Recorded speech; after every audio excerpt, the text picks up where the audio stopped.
Hello, everyone. I'm Yolanda Greenhall, owner of Lunar Light Wellness. This is Lunar Light Wellness Circle, and I will be your host. It's a new YouTube channel that I've started to open up dialogue on multiple different issues, social and spiritual. I personally have been on a continuous growth journey. I couldn't really pinpoint exactly when it started, but I can at some and will at some point pinpoint when I began to be more conscious of it. Anyway, so this episode is really just an introduction to me and why I started the channel. So I am starting over again. I'm 41 years old. I'll be 42 very soon. But at the same time, this is not the first time I have made a decision to start over and start anew in my life. Just a little backstory. I grew up in Yonkers, New York. I grew up in a low-income household. So,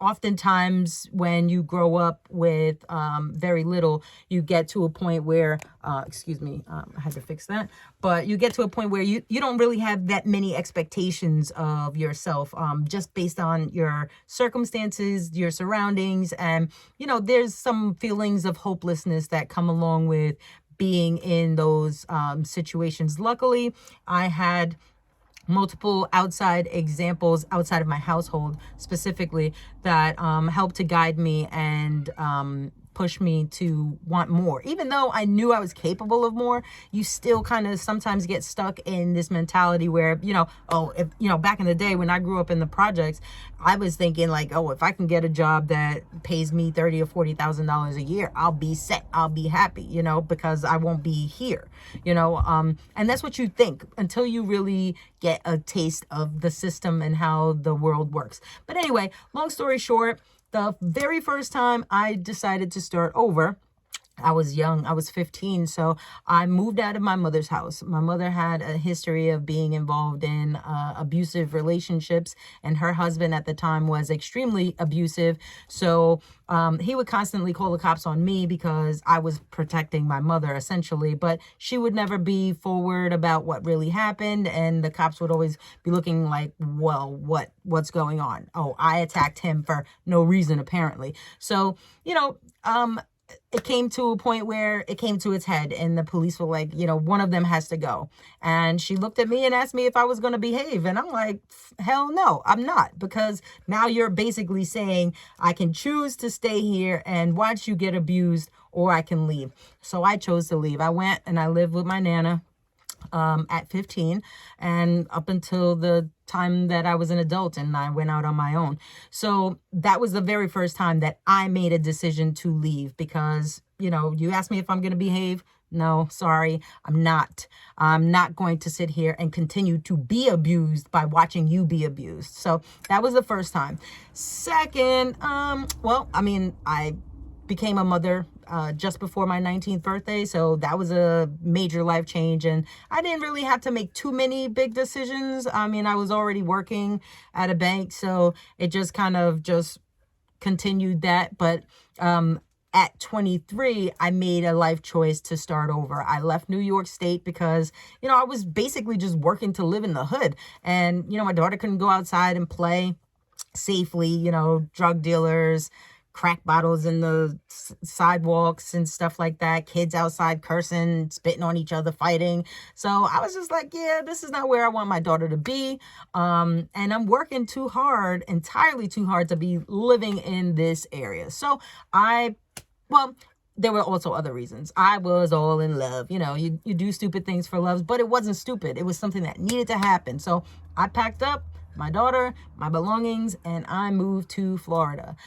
That didn't work out. Transferred my bank job, got discriminated against. But, that's life. I did cry about it. I cried a lot.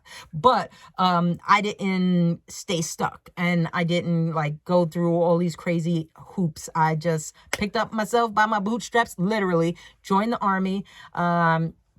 went into the Army and started my life anew. And I'm telling you, joining the military for me was the best option. You know, even though I had people telling me, hey, you're not going to last. Why are you going into the Army? You don't like anybody telling you what to do. You know, like you can't follow directions. You're going to get kicked out. You're not even going to make it through basic training. What did I do? I was in the Army for damn near 5 years. And, you know, I got my benefits from them. I went to war. I did what I needed to do in order to maintain my status, and I was honorably discharged. But then I took a year off, continued my education, then started anew. Moved to Savannah, Georgia, worked in the prison system for the state of Georgia.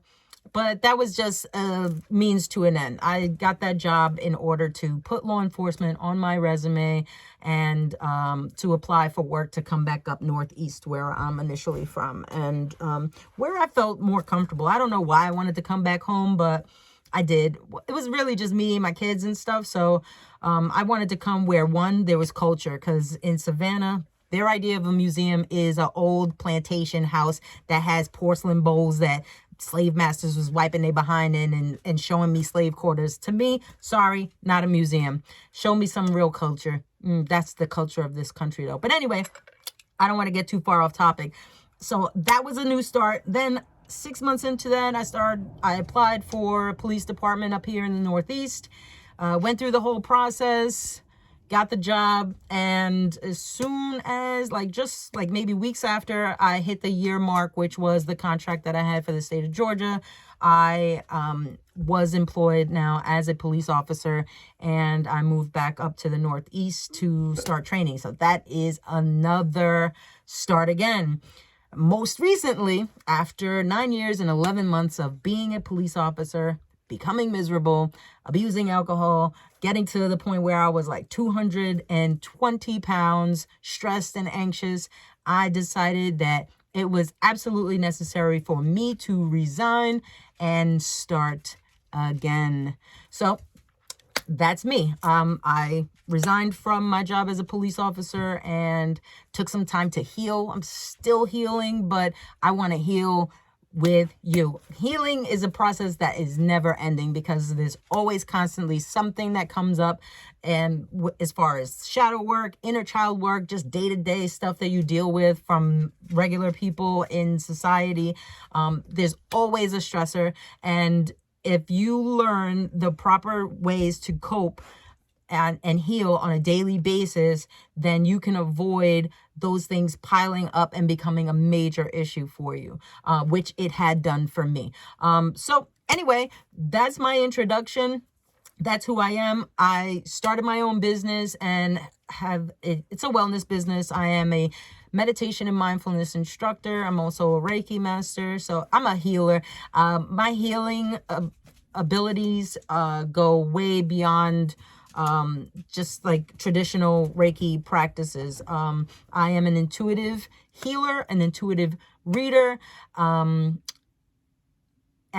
there have been other things that I feel I'm destined to do. So I'm starting with this. So yeah, don't be afraid to start again. I've done it a number of times, and each time that I made a decision in my life to make major changes that nobody else believed in, or nobody else felt like I should do or was capable of, or they would say, oh my God, wait, why are you moving to Florida? You can't move to Florida with my daughter. I'm not going to say her name because, that's her. But anyway, I moved to Florida with my young child, and people were like, you can't move to Florida with her. Why can't I? Who says? She's my child. I am legally responsible for her. I am her caretaker, and I will take her wherever I see fit. It's not healthy for me to be here. I'm not doing anything here. I'm not growing. I'm not thriving. She is okay, but this is not the environment that I want her to attend school. This is not the kind of life that I'm capable of giving her. So I understood and I overstood the fact that I was capable of doing more. And I am blessed with the fact that I was able to discern that at that age and make those decisions. They were hard decisions. It was tough. I went there, got my heart broken. I got discriminated against. I got my heart broken. And within months, I had moved from the city that I had grown up in, moved to the bottom of the East Coast. I was alone with my child, no girlfriend, no job. And I was like, still okay. I just found a way. And that's what it is. When you realize that you're in a position that is not suitable and conducive to your well-being, you must make decisions. Don't be afraid. That's what this society breeds. It's fear. It's like, hey, you can't do this. You can't do that. You'll never survive. You're going to fall on your face. You're going to do this. You're going to do that. You know how much stuff I've been through? This is just the beginning. This is like scratching the surface of just sharing a little bit about me. I've been through so much crap in life that I've learned from. And these little things are not really little. They're major. I've made a lot of different changes and made a lot of different choices that people were telling me I was crazy for doing. And I survived. I'm here 41 years later. And I'm thriving, I may not be making exactly what I was making as a police officer, but at the same time, I'm happy, I'm healthy, I'm thriving mentally, physically, emotionally, and spiritually. Those are the key things that I need in my life. I'm not happy and content with just money. Money is not going to keep my soul and my spirit alive and happy and thriving. When my spirit was faltering because of all of the stress and anxiety that I had, regardless of whether I was making six figures or not, I was miserable, fat, and excuse my language because I'm not trying to be disrespectful to anyone, but I was overweight for myself. I had never been that large in life other than with my last pregnancy. And I was just falling apart. My body started to talk to me. It was aching and I was just dying on the inside. And I was just like, I cannot do this anymore. This environment is toxic for me. It's killing me. And I cannot allow this place to kill me. So I made the decision and I left. And ever since I left, I have not looked back. Not for a second. Not for one split second have I had any regrets about leaving because I needed to for me. I was dying, literally dying from the inside out. When I got that job, I was healthy. I was fit. I was 31 when I got the job and I looked like I was probably 21. And when I left 10 months ago, I looked horrible. I looked like my age. I looked like maybe even a little older. I don't know. If I look at those pictures, I don't really look at them too much anymore because that's not me. But when I looked at myself in the mirror, one day I just looked at myself and I was just like, who are you? I don't even know who you are anymore. I could not recognize myself. Not in the slightest. I knew I was in there, but where was she? Where was Yolanda, right? So I chose me, and I will choose me every day for the rest of my human experience. I chose me when I was 15 and I left my mother's house because I didn't want to continue to grow up around abuse. I chose me when I left New York because I knew that I wasn't going to be able to thrive for my daughter the way that I knew I was capable of. I chose me when those choices fell apart and I joined the army to continue my journey and grow and thrive. I chose me when I got out of the military. I got out of the army because I was in a married situation and the army has like a contract where you are in a program. It's called the Married Army Couples Program. I don't know if it still exists or not, but either way, we got stationed in Savannah, Georgia. And, when you get married in the military, they give you an option in that program. Either you deploy at the same time or you alternate deployments. And we discussed and chose to alternate deployments because, one, I had my older child who was 8 at the time, going on 9. And then I had my son. So then she was 9 and he was born. And so my son was like 6 months old, and they were trying to force us both to deploy at the same time. So I was just like, yeah, there's no way. I can't, who's going to take care of a 9-year-old and a newborn? Like, why would I be leaving my son at 6 months old? I was just like, that's not happening. And I didn't have a family care plan to continue my military service. If they had honored the agreement, I probably would have stayed in the military and I would be retired by now. But that's beside the point, or I'd be about to retire. That's neither here nor there. I made a choice. I was able to discern, hey, you know what? If I do this, this is going to be totally unhealthy for me. So I choose me and my children, right? So I did that, got out, focused on my education, started a career in law enforcement. Why I did that? Many reasons. Corrections was just a stepping stone. I really never had any desire or intention of working in the prison system, just simply because of where it stems from. Same with policing, but I became a police officer and wanted to be a police officer for different reasons. I didn't want to sit there and just supervise people who have had their freedom taken from them. Wasn't really my thing. And I felt like a prisoner the whole time I was in there. But anyway, on top of that, I chose a career in policing because I had poor experiences with cops. You know, I mean, that was my thing. It was like, if they're all that bad, we're all screwed. So I was just like, you know what? Let me join and be a difference maker. I luckily had a good support system. I had people in my family that were against every step that I made. Joining the army? No, don't join the army. You can't do this. You can't do that. Why are you working in a prison, especially an adult male prison? Like, why are you working in an adult male prison? But people don't think about the logical, rational reasons, right? I chose one to work in a prison because it's law enforcement, right? It's experience. I knew that I would be good at it and capable of doing the job well, but also be fair and treat the inmates or prisoners, whatever you want to call them, with respect and dignity, because they are still human beings, right?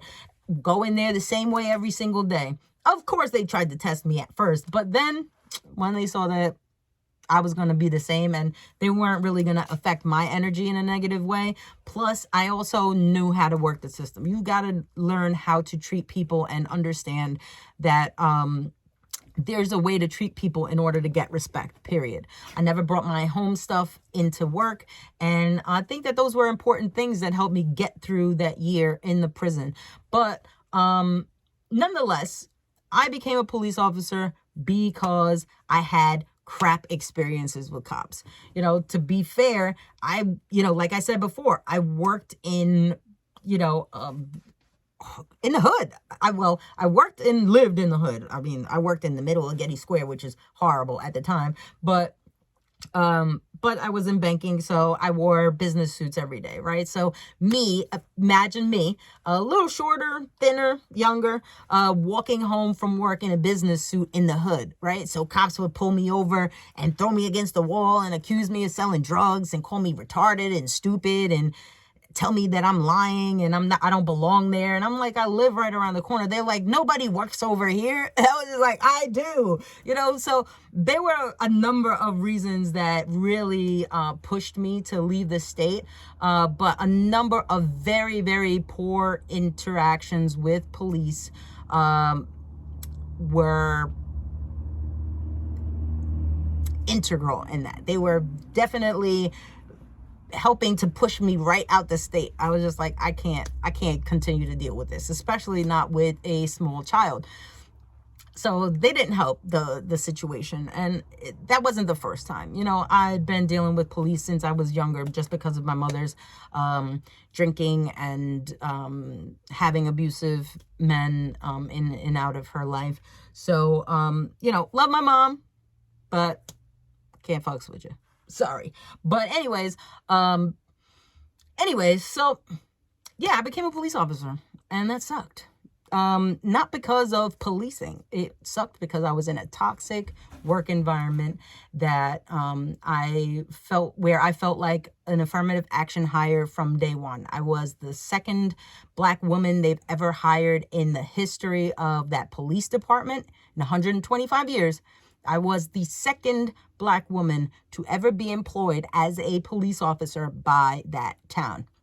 So that in and of itself says a lot, but the salary was good. And I was just, I had the mentality where like, I'm going to get there. Once they see that I'm a good cop, they will, learn to love me. Wrong. I had some, there are some decent people there, but when you're being supervised by middle-aged Caucasian men who have been policing for 40 years, and don't change their mentality or the way that they approach policing.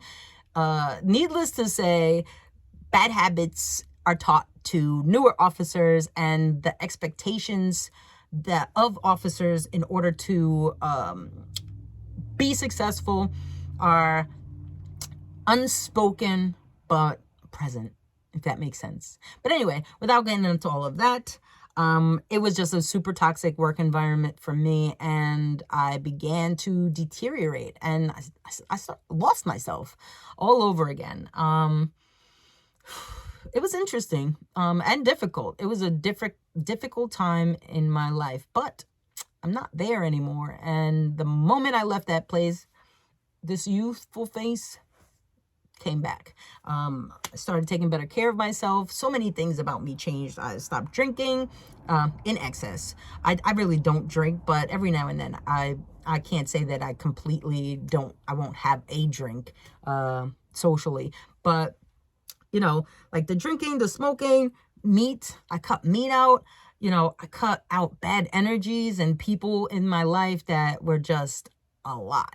Heavy energy. And I just made better decisions about where I shared my energy. And needless to say, I spent a lot of time alone because it can get heavy. And I would consider myself an empath. I feel like I'm extremely empathic, which has also affected my life since I was a child. This is not something that's new for me. I've always been ultra sensitive, very caring, very concerned, but very logical, rational, and inquisitive. Not afraid to say how I feel, but also, I had a tendency to get frustrated with having to suppress some of the questions that I had about life and society and just things in general that happen on a regular basis within my life. So anyway, I hope that this has been a good enough introduction for you to come back and watch another episode. Going forward, I will have specific topics that I will be speaking about and addressing. They will range, though. It'll be from social issues to spiritual enlightenment, self-care, wellness, obviously wellness, but every conversation that I engage in will have a wellness connotation to it, because that is my focus. Healing yourself and the world. Like, we do have the capability to heal other people with love, compassion, and kindness. I think that one of the things that is lacking in the world is self-care. That's a major issue. People aren't taking well enough care of themselves, which in turn makes it harder for them to take care of others. You can't take care of other people if you're falling apart, period. But anyway, I'll be talking about social issues that intertwine with wellness and coping skills and things of that nature. So anyway, yes, starting over. It's never too late to start over, ever. There are people in their 60s and 70s that are just now writing books and starting entrepreneur careers as entrepreneurs.